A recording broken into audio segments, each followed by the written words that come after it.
Today's WNEM TV5 Evening Extra is brought to you by the Law Office of Carol Thomas. Thanks for tuning into TV5 Evening Extra. As these cold temperatures make it more difficult to treat roads, local crews are finding alternatives. TV5's Zeno Mayer hitched a ride with the Genesee County Road Commission to find out what they're doing to keep the roads free of ice and snow. The Genesee County Road Commission says it's been an icy winter, already exceeding its $500,000 budget for salt this season. Try to scrape off what we can before it gets hard packed. George Maitland has been driving for the Genesee County Road Commission for more than a decade. There's a lot going on during this stuff. Watching all the mirrors, make sure the salt's coming out, watching for traffic, pedestrians. And this season has been especially slick. With 61 trucks out treating roads, Managing Director Eric Johnston says the Road Commission has gone through 7,200 tons of salt so far this winter. This is a big year for salt usage. Every other day it's not a great amount of snow, but an inch or two of snow. And it's very repetitive, and that requires just as much salt as an 8 or 10-inch storm. While the salt barn is looking low, and other communities across the state have reported salt shortages, Johnston says they're in good shape right now, getting a new delivery in today. It sounds like there's plenty of salt. It's just getting the trucking to get it delivered. And the Detroit salt's quite a bit behind on getting salt to people. But Johnston says the sub-zero conditions make it more difficult to treat roads. The Road Commission adding a chemical called Boost to help drop the temperature of the salt. The salt doesn't work as well, and then when we do use salt, we have a very good chance of getting freeze back, which is going to create ice back over the top of the road. So that's what we're trying to avoid. First to get treated are streets with higher average daily traffic and most used by emergency services. Johnston asking drivers for understanding as crews cover more than 2,200 miles of roadway. And just to get around to do that many miles of road, it's a couple-day process. So just be patient, slow down, leave early, and life will be a lot better. A reminder, under Michigan law, drivers must stay at least 200 feet behind a moving salt truck or plow. In Genesee County, Zeno Mayer, WNEM TV5. And the Genesee County Road Commission is inviting you to learn more about a proposed $1.6 million project. The informational meeting is set for next month on the construction of the roundabout at Elms and Lennon Road near the border of Clayton and Flint Townships. At the meeting, you'll see maps, plans, costs, study reports, and speak with Road Commission staff about the impacts to traffic. The project is still under design, but construction is proposed to begin in the spring or summer of 2027. The meeting is scheduled for February 19th from 3 to 5 at the Clayton Township Hall. Another cold weather advisory in place for tonight and early tomorrow. Wind chills still expected to drop to around 15 to 20 degrees below zero. However, the difference between tonight and last week on Friday, we don't expect those wind chills to last all day. And the coldest wind chills may not even be when the students are at the bus stops. Your temperatures out the door tonight, right around the upper single digits to low teens. And it looks like our wind chills are near and below zero again tonight. Those wind chills likely falling off pretty quickly on the front end of this evening before starting to warm a bit overnight. Your sustained winds mostly west-southwesterly between 10 and 15 miles per hour. We take a live look at Saginaw. You can still see some daylight as of about 6:37. So we are gaining more, and even though it doesn't seem like it, before you know it, we'll be even seeing more progress than this. Your first alert pinpoint Doppler radar shows we've got a few scattered flurries and snow showers tonight, but nothing to write home about. The wind chill progression here the next 12 hours shows we do drop off pretty rapidly, but there's that climb as we head towards 5 in the morning. We'll take a look at where we're headed the rest of this week, including some days in the 20s. That's coming up. Thank you, Chris. You may notice a heavy police presence around schools in Mount Morris this week. Wednesday, the district says the city police department will undergo scheduled training at E.A. Johnson High School. The superintendent says after classes dismiss, officers and staff will do exercises to help prepare for emergency type situations. Students will be released early and no one is allowed to enter the building from 12:15 to 3. The superintendent says the training is planned and there is no cause for concern. Parents with students in Carlton Public Schools can help shape the future of the district. The Board of Education is launching a strategic planning process, paving the way for the next 3 to 5 years. The strategy includes input sessions from the community, district staff, surveys and data collection to identify strengths, opportunities for improvement, and more. The district will hold 2 sessions on Thursday, the first in the morning at 9 at Dupuy Corner Cafe and again at 6 at J.B. Griffin Early Childhood Center. There's also a survey posted in the hot links section of WNEM.com. A new investment to expand health care in the area.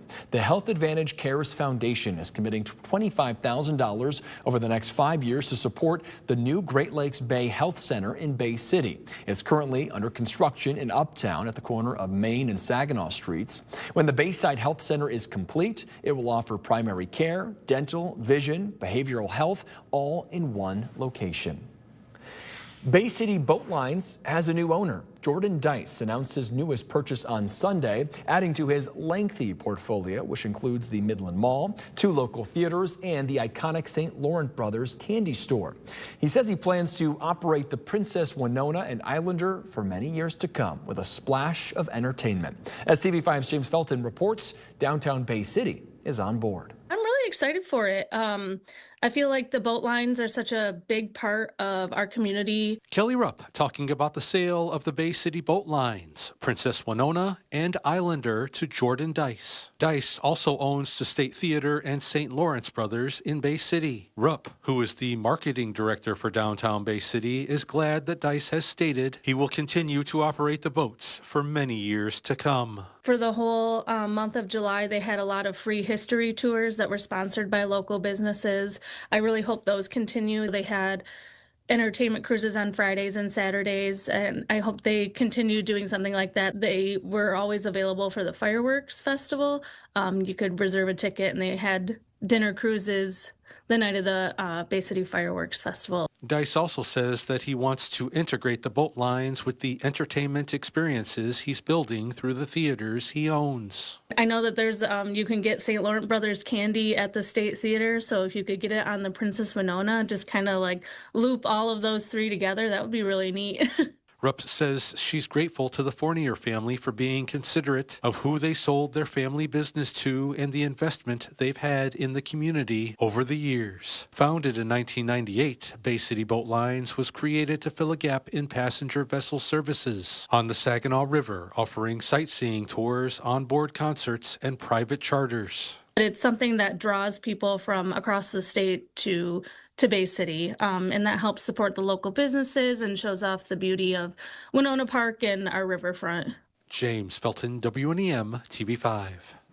For more information on the Bay City Boat Lines, go to the Monday Hot Link section on our website, WNEM.com. A hands-on learning experience for students, the latest workshop for Saginaw STEM, and what your kids can learn after the break. Brave the winter weather for a unique run through the Midland City Forest. Still ahead, the cause you'll help when signing up for the 10th annual Snow Moon Trail Run. Next.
please call us.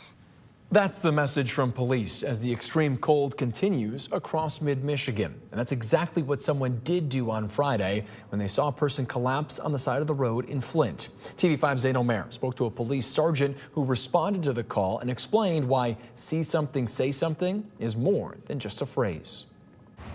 Police are crediting a single anonymous caller for helping save a life here in the sub-zero conditions. Saw what I thought was like a clump on the ground, maybe like a traffic cone it almost looked like. University of Michigan Flint Police Sergeant Mackenzie Thrower describing the moments he found a man in need of help under the snow. And it ended up being this individual who had a medical emergency, collapsed on the ground, and then the snow just kind of covered him up really, really quick. He, along with Officer Austin Frey, were dispatched to the area of Harrison and 2nd Street just after 12:30 Friday morning for a welfare check after an anonymous caller reported someone had collapsed on the side of the road. Myself and the paramedic were like, oh my goodness, had he not, had we not witnessed him, he would have likely perished under those conditions. Sergeant Thrower says the man, believed to have suffered a seizure, was conscious and talking and transported to a local hospital for treatment. I think we have a false sense of safety because it doesn't get that cold that often, but those are the most dangerous conditions that we're likely to face in this area. And this individual was in jeans and sweatshirt. And it's just inadequate for that weather. Given the extremely cold conditions, Thrower believes the outcome could have been deadly. And because of the simple act of dialing 3 digits, the anonymous caller may have helped save a life. It was everything. Had it been, even a half an hour later, his core body temperature probably, would have been extremely lower than it was. An example of see something, say something, Sergeant Thrower hopes everyone can learn from. We're all in this together, and we need to look out for one another. And that is on the law enforcement side and the civilian side. We all need to take a stance for each other's safety. And it's so important that the public helps us by making that call. In Flint, Zane Omer, WNEM TV5. Developing tonight, Saginaw Valley State University has suspended head women's basketball coach Jenny Pruitt and assistant coach Rob McDonald. According to SVSU Athletics, the suspensions come pending an investigation into an allegation of misconduct. The coaches and team learned about it last Thursday before the game against Lake Superior State University. Stay with TV5 as we work to learn more. A TV5 follow-up. Days after our story aired, stolen items have been returned to a grieving mother after keepsakes from her daughter were taken from a storage unit. The mother of Zariah Reed, an 8-year-old who drowned at Tawas Point State Park in 2021, told TV5 that the belongings were voluntarily turned in to the Saginaw Township Police Department. Items included were a casket blanket, teddy bear, and sympathy cards. Police say they are still investigating the burglary. No arrests have been made. You can find our previous story about the stolen items on WNEM.com. Abbott's Meat in Flint is officially closed. In a Facebook post, the business thanked the community and told customers that they will be missed. The family-owned meat supplier for Flint-style coney sauce was open for 115 years and is closing as third-generation owner Ed Abbott retires. The cold and snow we've had this winter draining the amount of snow days for school districts, especially in the Thumb. TV5's James Felton reports. You don't really keep track so much of how many you have or how many you don't have. You just make the best decision you can for student safety. Cairo Community Schools Superintendent George Ryerson says when it comes to canceling school, it's not a close call when student safety is involved. Students in that district have had a 4-day weekend thanks to the weather. Ryerson tells us he's used 5 of the 6 allotted snow days. The state allows 6 unscheduled days to be canceled, and then we'll forgive up to 3 additional days through an application process. Get past that grand total of 9 and school days will cut into summer vacation. That's happened before, and you have to make arrangements to add those days to the calendar. Given that winter is still far from over in mid-Michigan, Ryerson isn't betting on having any snow days left by the time we make it to spring. One thing that's complicated matters this year is the excessive cold days. So, we don't normally have days that fall below -20 wind chill. Fortunately, But those days, we have already canceled school for one of those days. And this week looks, again, very, very cold. Ryerson says classes were called off today because of snow and drifting snow. When making these decisions, he thinks of young, inexperienced drivers trying to get to school, and he wants them to be safe. More local news. Students can put their gaming skills and knowledge to the test during this week's STEM Saturday. Registration is now open for Saginaw STEM's esports gaming tournament featuring Mario Kart 8 on the Nintendo Switch. No prior gaming experience is necessary, and teams are randomly assigned the morning of, making this a fun and welcoming experience for everyone. This weekend's STEM Saturday is in the second floor ballroom of the SVRC Marketplace in Saginaw from 9:30 to 12:30. You can register in the hot link section of WNEM.com. You can still sign up for a unique run through the snow and under the moonlight. Saturday at the Midland City Forest is the 10th annual Snow Moon Trail Run. Presented by Baines Apple Valley, you can sign up for a daytime 5K and nighttime 5, 15, or 25K runs with LED lights marking the path. For signing up, you'll get 2 adult beverages courtesy of Baines Apple Valley. A portion of the proceeds will be donated to the Great Lakes Bay Veterans Coalition. The daytime 5K takes off at 4:30 with the night runs starting at 6. You can register in our Hotlink section. Tomorrow night, you can watch the Detroit Red Wings take on the LA Kings on TV5. The game starts at 7. Due to this, Jeopardy and Wheel of Fortune will air at their respective times on our sister station, the Great Lakes Sports and Entertainment Network. We'll look outside tonight at US 10 in Bay County. Everything seems like it would be as you would expect. Traffic really hasn't had too much trouble on this camera as we've gone throughout the day. But last night there were some icy roads, and with not much of a warm up today, it's best to be mindful of that. If you're headed out for tonight, I would be especially careful on back roads and side streets that may not have been treated all that much. And we go through tonight with pretty much similar temperatures. A lot of us dropping down to around 0 to 6 below later on tonight, with averages right around 15, so we're 10 degrees below that mark, and then we're back to the teens tomorrow, which is well below our usual 29 that we see this time of year. So the cold really continues this week with not much of an improvement, but there is at least a little bit of light at the end of the tunnel later this week and into next week. So we'll have that in the 7-day coming up. As for tonight, wind chills will drop off pretty quickly. I think we're looking at about 10 to 20 below for some of our coldest spots. Not quite as cold to the northwest where we have a little more cloud cover, so temperatures aren't going to drop off quite as much tonight. And then I think as we inch our way closer to the bus stop times tomorrow morning, I don't think the coldest wind chills of tonight actually line up with the actual bus stops for tomorrow. So I think we're in better shape when it comes to that. But this week will be cold during the mornings. I think a lot of mornings between at least about 5 to 15 degrees below 0 with the wind chill. Later this week, Thursday and Friday, I think we have a chance to drop even further. However, if you look towards the afternoon, things not quite as bad. We do warm up at least a little bit as we go throughout the day. Some days we're actually getting into positive territory. So I do think that's a little bit different than Friday of last week. So if I had to guess, it's only a guess, I would expect schools to be in session much of this week. Your first alert pinpoint Doppler radar shows a few flurries here and there, but nothing that's terribly noteworthy for the time being. We've got a disturbance to the west that will be moving some snow showers in our direction later tonight and tomorrow. Those snow showers not expected to be terribly heavy. I think we're quiet the first half of the night before eventually we get some of those snow showers coming through overnight. It does appear that we'll see those linger through the morning, likely in scattered fashion. So some of us may see some snowflakes on the morning drive. It should slow down a little bit into the afternoon and the evening, and the accumulation's not really all that impressive.